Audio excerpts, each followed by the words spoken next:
ఊరికినే ఆశీర్వాదం రాలా, అందులో ఏముందంటే త్యాగం. నేను చచ్చిన పర్లా, దేవుని మందసం మాత్రం రోడ్డు మీద ఉండడానికి వెళ్ళారు.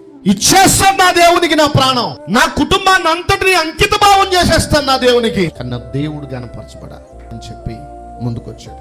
ఈరోజు జాగ్రత్తగా గమనించాలి. విశ్వాసులకు తండ్రి ఊరికే అవలా అబ్రహాం. స్తోత్రం చెల్లింతు అని పాటలు పాడుకుంటే విశ్వాసులకు తండ్రి అవలా.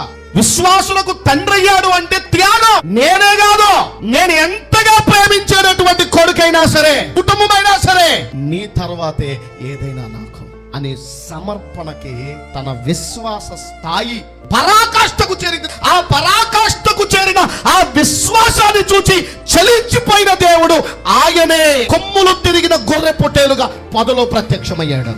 త్యాగాలు ఉండాలి విశ్వాస జీవితంలో. నీ కోసం నువ్వు బ్రతకడంలో పెద్ద మ్యాటర్ ఏముంది, అందులో నీ కోసం నువ్వు బ్రతకడంలో ఏసే